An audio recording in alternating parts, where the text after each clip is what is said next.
আসসালামু আলাইকুম রহমতুল্লাহ। আপনারা সকলে শিল্পী শায়ানকে চিনে থাকবেন, যিনি এই দেশ তো কারোর বাপের না একটা গান লিখেছিল। অর্থাৎ তিনি আওয়ামী বিরোধী একজন শিল্পী, জীবনমুখী শিল্পী এবং 5ই আগস্টের গণঅভ্যুত্থানে তার ভূমিকা, তিনি রানী শিরোনামে একটা গান লিখেছিলেন।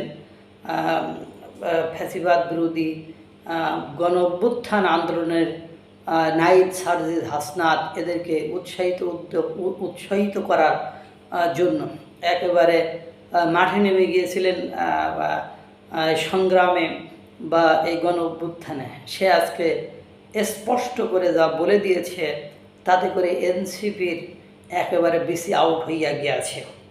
সে বলেছে যে আমি এনসিপির আনুষ্ঠানিকভাবে ঘোষণা দিয়ে পোস্ট করেছে ফেসবুকে, আনুষ্ঠানিকভাবে ঘোষণা দিয়ে এনসিপিকে বর্জন করলাম।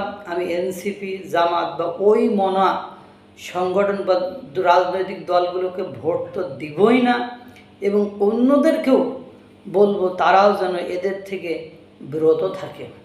কারণ এই হাসনাত, সারজিস বর্তমান সময়ে ঘটে যাওয়া কোনো বিষয় নিয়ে তারা কথা বলছে না, সেসব হেলে দুলে সেসব থেকে পার করে দিচ্ছে। সাধারণ জনগণের নিয়ে তাদের কোনো মাথা ব্যথা নেই। তাদেরকে ধন্যবাদ যে শুরুতেই তারা তাদের অবস্থানটা পরিষ্কার করে দিয়েছে, যে তারা মুক্তিযুদ্ধের বিপক্ষে শক্তি জামাতের সাথে তাদের সখ্যতা বেশি।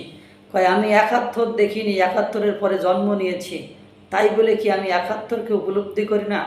তাই বলে কি আমি বীরাঙ্গনার ব্যথা বুঝি না?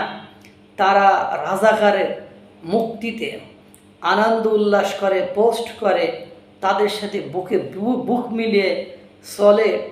তাদের অবস্থান পরিষ্কার করার জন্য তাদেরকে ধন্যবাদ।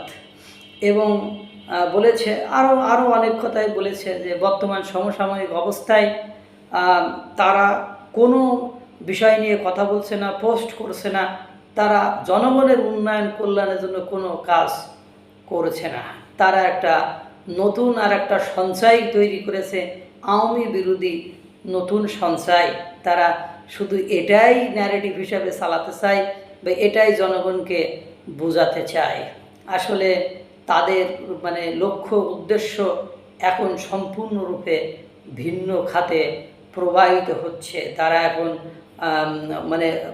রাজাকারদের সাথে একত্রতা ঘোষণা করে কাজ করতে যাচ্ছে, এই ধরনের কথাবার্তা বলছে। শুধুমাত্র শায়ান কেন এই ধরনের বলছে, সে আবার বলছে আমাদের মতো সাধারণ সচেতন ব্যক্তিদেরকে আপনারা এই সব দিয়ে আর বোকা বানাতে পারবেন না।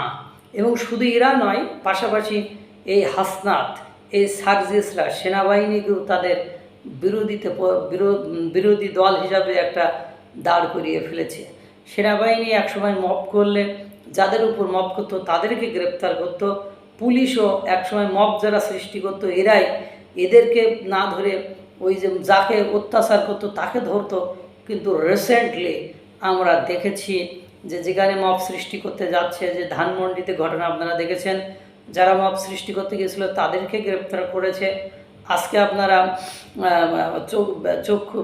চক্ষু বিজ্ঞান হাসপাতালে আপনারা দেখেছেন যে কিভাবে আহতদেরকে সেখান থেকে সাইড করে দেওয়া হয়েছে। পাশাপাশি কালকে হেরাকে, সাবেক ভূমিমন্ত্রী হেরাকে মব সৃষ্টি করেছিল, সেখান থেকে পুলিশ নিয়ে দিয়ে আবার তাকে সসম্মানে বাড়িতে দিয়ে এসেছে। অর্থাৎ এরপরে সচিবালয়ের কর্মকর্তা কর্মচারীদেরকে নিয়ে হাসনাত আবদুল্লাহ, নাসিরউদ্দিন পাটোয়ারি, সার্জিস যে বক্তব্য দিয়েছে, তাতে করে তারা তাদের বিরোধী।